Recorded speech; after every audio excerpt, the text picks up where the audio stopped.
is only considered a small win by petitioners, as the High Court decided to uphold several other challenged provisions. Mobile journalist Jacob Lazaro gives us the front seat to this story.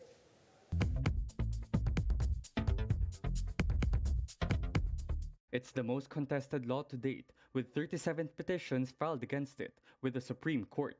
On Tuesday, the Supreme Court voted to strike down only two portions of Republic Act 11479, or the Anti-Terrorism Law of 2020. The first is a qualifier that exempts advocacy and protests from the definition of terrorism. The High Court said the line which are not intended to cause death or physical harm to a person or endanger a person's life is too broad and violates freedom of expression. The second refers to requests by international groups for the Philippine government to designate certain Filipinos as terrorists. Petitioner Attorney Nery Colmenares calls it a partial victory for oppositors of the law. But more important than what was struck down were the provisions that were upheld by the Supreme Court.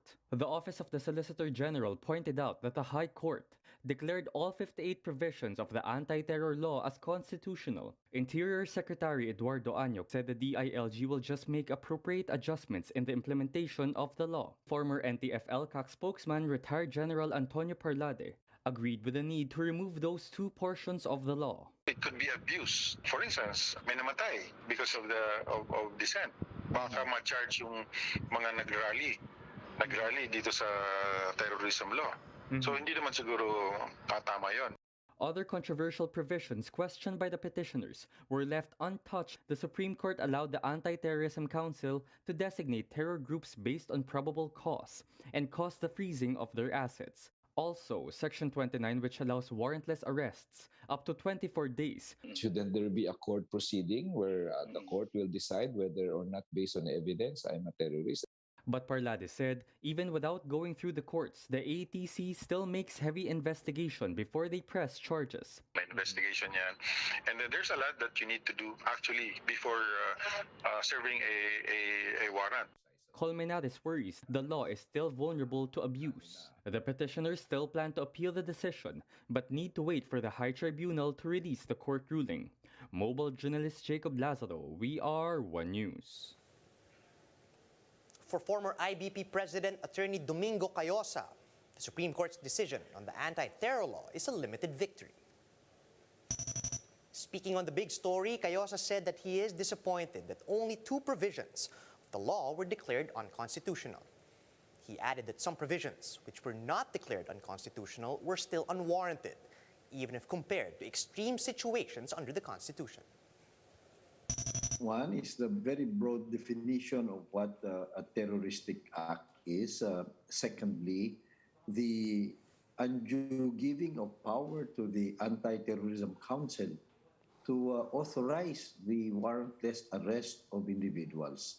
Third is the detention of suspects for up to 24 days. The other one, of course, are those provisions that allow the government to conduct surveillance on mere suspicion, and also freezing of assets of persons suspected of being terrorists ex parte. Very limited victory. Meanwhile, in an interview with Sa Totoo Lang, another petitioner against the anti-terror law and FEU law dean, Mel Santamaria, said this decision is only based on the current petition and that people must still wait to read the full decision, as the court may have put some safeguards against abuse in their decision. He added that in any case, they may still ask the Supreme Court to take a second look at their decision. Yung katagang on the basis of the current petition, yun ang napakahalaga doon. Sapagkat sinasabi ng Korte Suprema, ang dinidecide lang namin yung mga nangyayari ngayon at tinitignan natin kung mahalaga nga ang isyong iyon.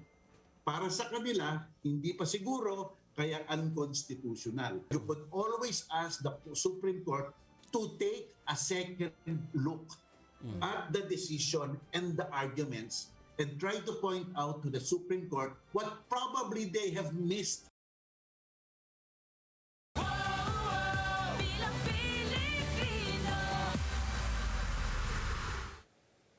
How did presidential aspirants react to this SC ruling on the anti-terror law?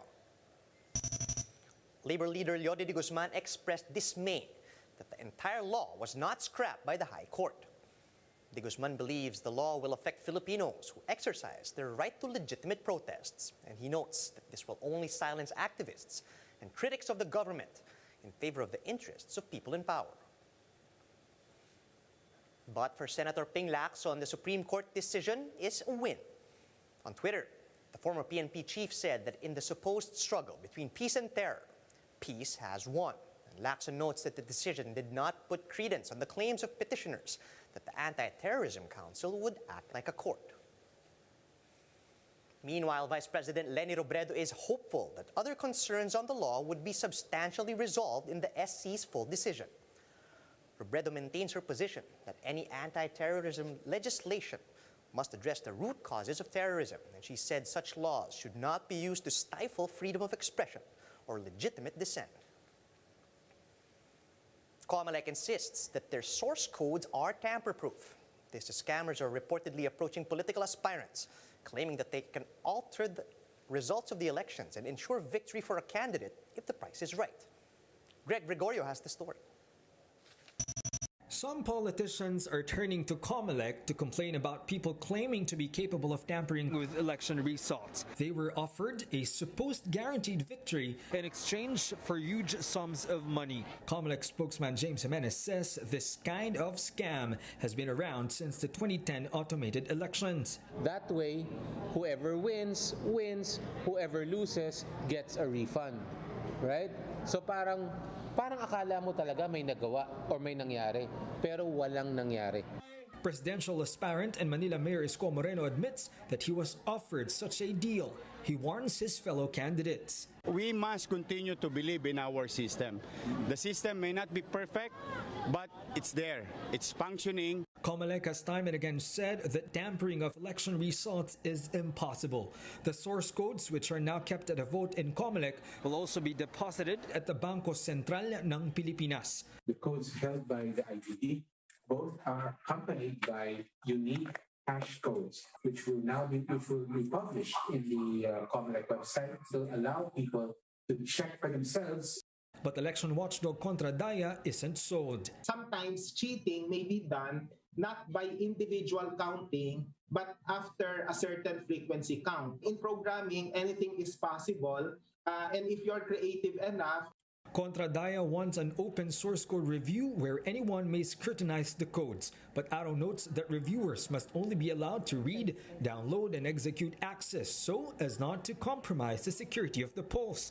The Comelec previously mentioned that the installable software may only be altered if a major problem occurs during the field test, the mock elections, or when local source code reviewers detect other critical issues. For News 5, Greg Gregorio, we are One News. Senator Manny Pacquiao says that the Comelec still has his full trust, despite claims of possible election manipulation. The presidential hopeful says he believes the poll body will safeguard next year's elections from any attempts at tampering. Ipagkatiwala pa rin natin sa Comelec. Huwag tayong magbigay duda sa ating Comelec. Alam ko, magagaling naman yung mga napoint sa Comelec at saka yung mga nandyan para sa malinis na halalan. Senator Ping Lacson also hopes for a clean 2022 elections, but he says they're not leaving anything to chance. Apart from being vigilant in the coming polls, Lacson's camp is also coordinating with IT professionals to check the technical aspect of the automated elections. Meron kaming team in coordination with the IT team of the MPC at saka ng NUP. Nagsama-sama kami kasi kami yung mga chairman doon si Secretary Ronnie Puno ng NUP, chairman naman si Senate President ng NPC, ako chairman ng So we created and consolidated yung aming mga IT teams na parating ng masusi yung technical aspect nitong gagawing automated election sa 2022. Hopefully hindi ma-wholesale manipulate yung result elections, national elections. COVID-19 prevention, the Tokyo Olympics, and Squid Game are among the top Google searches in the country for 2021. But worldwide, SB19 joins the likes of BTS and Olivia Rodrigo as the top searches for globally trending songs. MJ Marfori with the rest of the story. Pasensya ka na. After Spotify Wrapped and TikTok year-end video, tech giant Google just released its annual year-end search list for 2021. Like every year, Google revisits the top search trends on the platform across more than 70 countries. In the Philippines, lookups for COVID-19 prevention tops the list for overall trending searches. South Korea's globally acclaimed Squid Games and K-drama True Beauty also made the cut. In news, meanwhile, vaccine certification, Miss Universe 2021, and Tokyo Olympics are among the list. Globally, Pinoy idol group SB19's song Mapa entered the top searches for trending songs this year. With them are rising star Olivia Rodrigo and K-pop superstars BTS. SB19 has recently made history for being the first Pinoy act to be nominated for Top Social Artist at the Billboard Music Awards. Overall, Google released lists for personalities, sports, and entertainment too. For News 5, MJ Marfori, we are One News. Here are the stories to watch out for later today. The Philippine Army will have its change of command ceremony this morning as Major General Romeo Bronner will officially take over as commanding general, replacing Lieutenant General Andres Centino, who was earlier named Chief of Staff of the AFP. PBA action continues at the Inares Center in Pasig. Northport and NLEX will square off at 3 p.m., while San Miguel will be playing Alaska at 6 p.m. And Miss Universe 2021 will have its press conference today ahead of the preliminary competition. And that's how the day is shaping up to be. Join us later at 9 a.m. as we monitor the day's biggest stories from sunrise to sundown. You can also catch One News on Signal Play. Register for a free account at www.signalplay.com so you can stream One News live anytime, anywhere. I'm Charles Lejano. Mask on, wash hands, and stay safe, Philippines. We're One News.